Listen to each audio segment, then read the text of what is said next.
조선 역사 속에서 가장 애달프고 비극적인 삶을 살았던 왕은 과연 누구일까요? 아마 많은 분들이 어린 나이에 왕위에 올라 숙부에게 모든 것을 빼앗기고 끝내 쓸쓸한 죽음을 맞이했던 단종을 떠올리실 겁니다. 하지만 우리는 단지 덜인 왕이 숙부에게 희생당했다는 피상적인 사실만을 알고 있는 건 아닐까요? 그 비극이 대체 어떤 실타래에서부터 시작되었고 얼마나 잔혹한 권력의 논리가 그 안에서 작동했으며 한나라의 운명과 수많은 이들의 삶이 어떻게 처참하게 파괴되었는지 그 깊은 이야기를 제대로 마주한 적은 있으신가요? 이번 이야기는 단순히 역사적 사건들을 나열하는 데 그치지 않을 겁니다. 단종이라는 한 인물이 짊어져야 했던 기구한 운명과 그를 둘러싼 권력자들의 숨막히는 암투를 마치 눈앞에서 생생하게 지켜보는 듯한 몰입감으로 전달해드릴 예정입니다. 인간의 욕망이라는 것이 과연 어디까지 치달을 수 있는지, 그리고 그 맹목적인 욕망이 한 시대와 한 개인에게 얼마나 처절한 비극을 가져왔는지 그 애달픈 이야기에 여러분을 초대합니다. 이 처절한 역사의 진실을 함께 찾아가는 여정에 동참해 주시길 바랍니다. 이야기는 조선의 네 번째 임금, 위대한 성군으로 기억되는 세종대왕의 갑작스러운 승하와 함께 시작됩니다. 온 백성의 존경을 한몸에 받던 세종대왕이 세상을 떠나자 그의 뒤를 이어 병약했던 문종이 왕위에 오르죠. 하지만 문종 역시 오랜 병마에 시달리다 재위 2년 3개월 만에 너무나도 일찍 승하하고 맙니다. 나라의 기둥과 같았던 두 분의 임금이 연이어 세상을 떠나자 조선은 그야말로 거대한 폭풍우가 몰아치기 직전의 고요함처럼 불안한 기운에 휩싸이게 됩니다. 왕권은 뿌리째 흔들릴 위기에 처했고 백성들의 마음속에는 깊은 불안감이 드리웠죠. 그리고 그 불안감의 한가운데 불과 12살의 어린 나이로 왕위에 오른 이가 바로 단종이었습니다. 아직 어리고 여린 소년에게 나라의 모든 중책이 주어졌으니 그 어깨가 얼마나 무거웠을까요? 왕실의 어른이 부재한 상황에서 어린 단종은 홀로 불안정한 왕좌에 앉게 됩니다. 그야말로 위태로운 왕권의 서막이 열린 셈이었죠. 어린 임금이 등극하자 조정 대신들은 크게 술렁였습니다. 경험 많고 노련한 신하들이 어린 왕을 보필해야 하는 상황이었지만 그들 또한 혼란스러운 정세 속에서 자신들의 역할과 위치를 고민할 수밖에 없었을 겁니다. 이때 어린 단종의 불안한 왕권을 지키기 위해 나선 이들이 있었습니다. 바로 영의정 황보인과 좌의정 김종서 같은 원로 대신들이었죠. 특히 김종서는 북방개척에 큰 공을 세웠던 당대의 명장이자 강직한 성품으로 널리 알려진 인물이었습니다. 그는 대호라는 별명으로 불릴 만큼 조정에서 막강한 영향력을 가진 인물이었죠. 이들은 문종의 유언을 받들어 어린 단종을 지키고 나라의 기강을 바로잡기 위해 온 힘을 다했습니다. 마치 거대한 바위처럼 굳건히 서서 어린 임금의 방패가 되어주려 노력했던 것입니다. 이들의 존재 덕분에 잠시나마 조정은 안정을 되찾는 듯 보였습니다. 하지만 이러한 안정은 오래가지 못했습니다. 왕실의 또 다른 강력한 인물이 서서히 그 존재감을 드러내기 시작했거든요. 바로 세종대왕의 둘째 아들이자 단종에게는 숙부가 되는 수양대군이었죠. 그는 학문과 무예를 겸비한 뛰어난 인물이었습니다. 겉으로는 조용히 자신의 역량을 키우며 때를 기다리는 듯 보였지만 그의 눈빛 속에는 감출 수 없는 야심이 번뜩이고 있었습니다. 어린 조카가 왕위에 오르자 수양대군은 자신의 시대가 왔음을 직감했을지도 모릅니다. 그는 점차 조정의 주요 인사들과 긴밀한 관계를 맺으며 자신만의 세력을 구축하기 시작했고 그의 야심은 마치 겨울잠에서 깨어난 맹수처럼 서서히 깨어나고 있었던 겁니다. 황보인과 김종서 같은 원로 대신들이 어린 왕을 보필하며 권력을 견제하는 상황 속에서 수양대군의 등장은 조정에 또 다른 긴장감을 불어넣기에 충분했죠. 이제 역사의 거대한 소용돌이가 막 시작되려 하고 있었습니다. 이처럼 불안한 서막 속에서 어린 왕 단종의 운명은 예측할 수 없는 방향으로 흘러가기 시작합니다. 과연 이 어린 왕은 수많은 어려움 속에서 자신의 왕권을 지켜낼 수 있었을까요? 아니면 거대한 권력의 파도에 휩쓸려 비극적인 운명을 맞이하게 될까요? 이제 그 처절한 역사의 한 페이지를 함께 펼쳐볼 시간입니다. 어린 왕 단종의 운명은 마치 거친 파도 앞에 작은 배와 같았죠. 그는 너무 어렸고 왕권을 지탱해줄 든든한 버팀목들은 하나둘 쓰러져 가고 있었습니다. 특히 황보인과 김종서 같은 노련한 재상들이 어린 왕을 보필하며 수양대군의 움직임을 예의주시하고 있었기에 수양대군으로서는 섣불리 움직일 수 없는 상황이었을 겁니다. 하지만 그의 야심은 결코 잠들지 않았죠. 오히려 때를 기다리며 더욱 치밀하게 그리고 은밀하게 자신의 세력을 키워나가고 있었던 겁니다. 마치 깊은 밤, 고요한 수면 아래에서 거대한 그림자가 서서히 모습을 드러내듯 말이죠. 수양대군은 조용히 자신의 사람들을 모으기 시작했습니다. 한명회, 권람, 홍윤성 등 훗날 계유정난의 핵심 인물들이 되는 책사들과 무장들이 그의 주변으로 모여들었죠. 이들은 권력에 대한 갈망과 함께 수양대군이 가진 비범한 카리스마에 매료되었을 겁니다.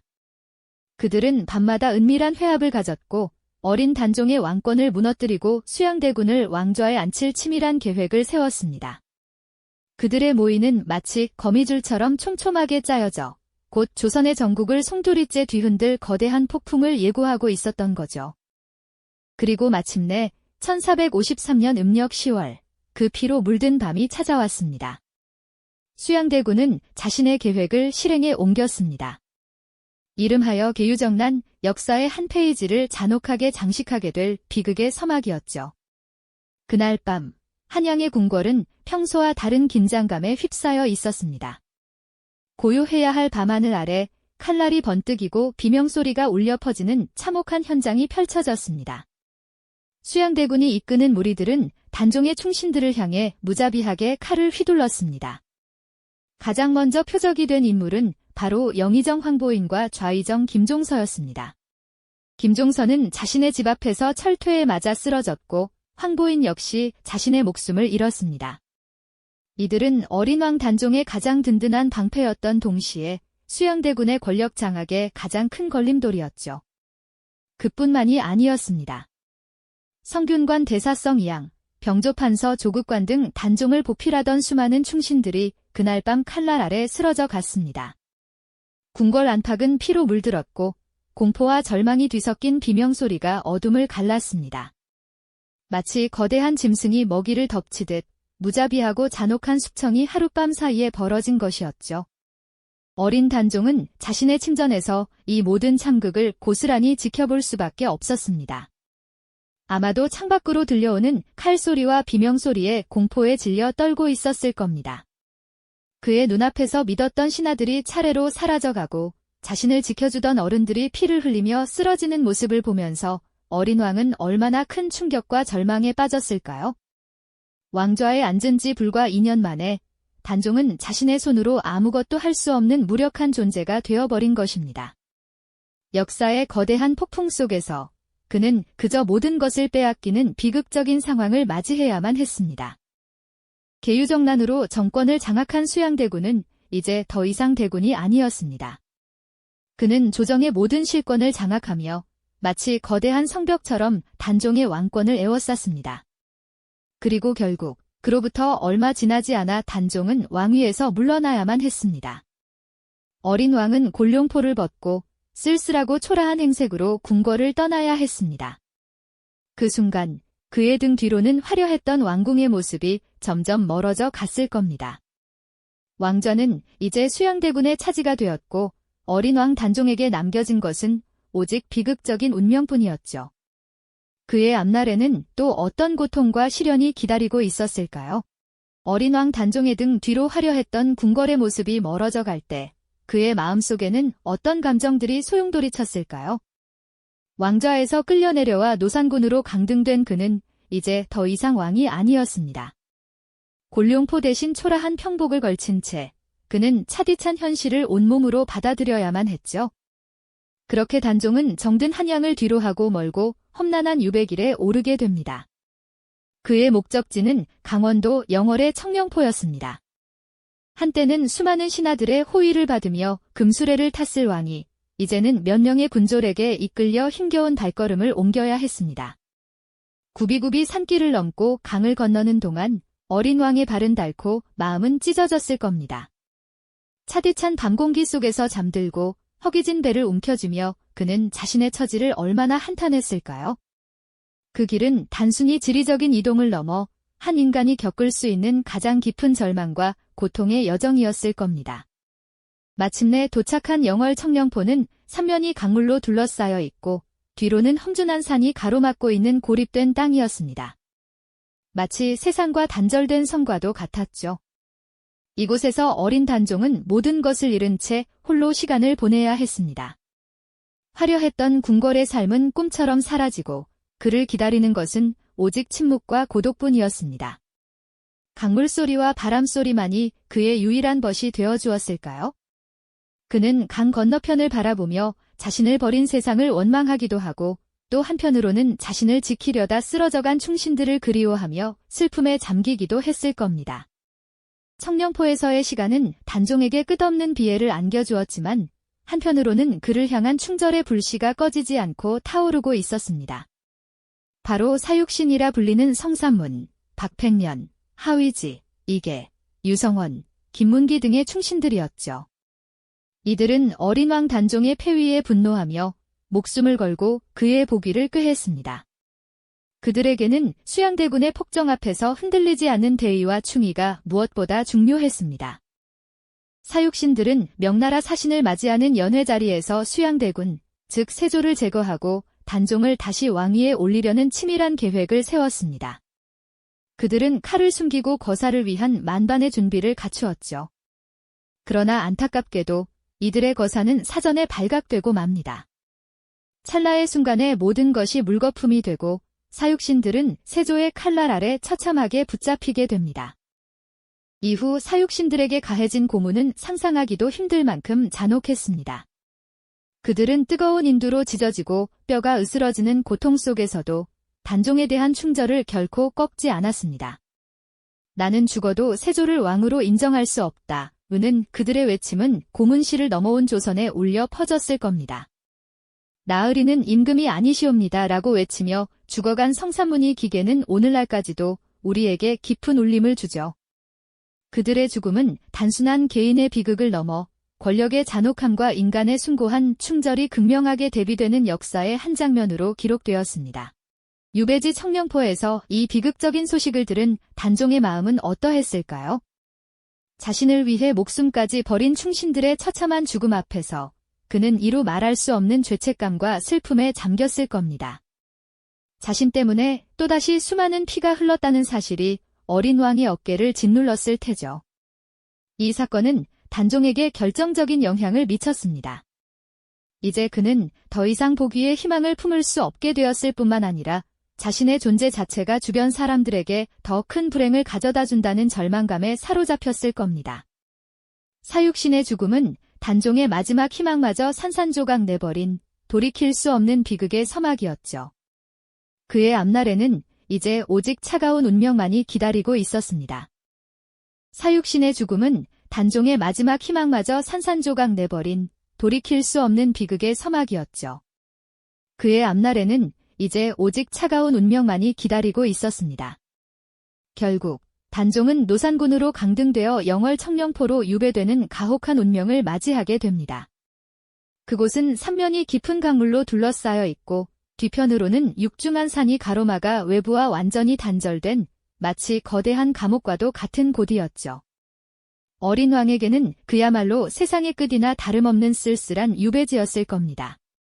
차가운 바람이 휘몰아치는 강가에서 단종은 홀로 남겨진 채 자신의 비극적인 삶을 되뇌었을까요? 한때 조선의 왕좌에 앉아 수많은 신하들의 충성을 받았던 그였지만 이제는 모든 것을 잃고 한낱 외로운 유배자로 전락한 상황이었습니다. 그의 마음속에는 아마도 이루 말할 수 없는 절망감과 함께 자신을 보필하다 쓰러져간 충신들에 대한 미안함이 사무쳤을 거예요.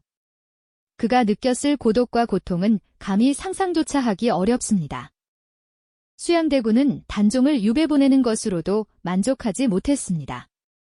끊임없이 단종의 복위를 꾀하는 움직임이 일자 결국 수양대군은 단종에게 사약을 내리기로 결정하죠. 자신의 조카이자 어린 왕이었던 단종을 완전히 제거함으로써 권력을 향한 모든 위협을 뿌리 뽑으려 한 겁니다. 이 소식을 들었을 때 단종의 심정은 어떠했을까요? 아마도 모든 것을 체념한 채 오랫동안 자신을 짓눌렀던 비극적인 삶의 굴레에서 벗어날 수 있다는 작은 안도감마저 느꼈을지도 모릅니다. 영월 청룡포의 적막한 강가에서 단종은 쓸쓸히 마지막 숨을 거두었습니다. 어린 나이에 왕위에 올라 숙부의 끝없는 권력욕에 휘말려 모든 것을 잃고 비참한 최후를 맞이한 그의 삶은 조선 역사상 가장 슬프고 비극적인 이야기로 기억되고 있죠. 단종의 죽음은 단순히 한 개인의 비극을 넘어 절대 권력을 향한 인간의 끝없는 욕망이 얼마나 잔혹하고 참혹한 결과를 초래할 수 있는지를 여실히 보여주는 충격적인 사건이었습니다. 이로써 수양대군은 마침내 모든 장애물을 제거하고 완벽한 왕권을 손에 넣게 됩니다. 그는 세조라는 이름으로 조선의 7대 왕이 되어 강력한 통치력을 선보이며 일부에서는 그의 치세를 긍정적으로 평가하기도 하죠. 하지만 그의 왕권 뒤에는 단종과 수많은 충신들의 피로 물든 어두운 그림자가 드리워져 있었습니다.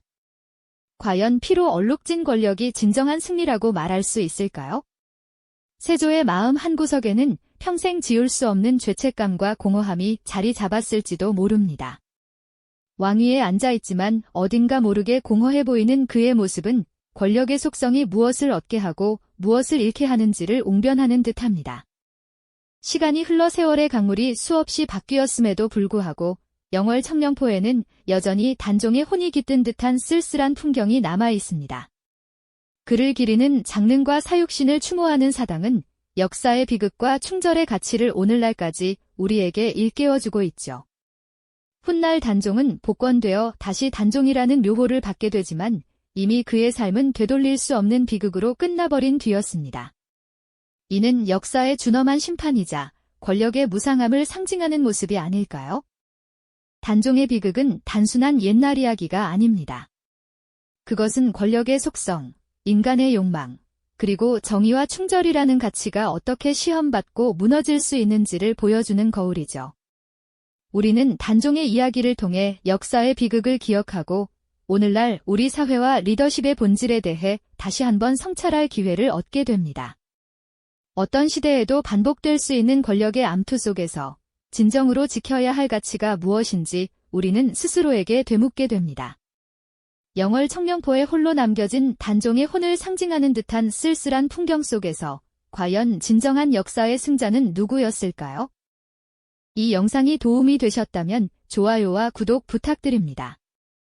여러분의 응원이 제게 큰 힘이 됩니다. 다음 영상에서도 더 유용한 정보를 공유하겠습니다. 감사합니다.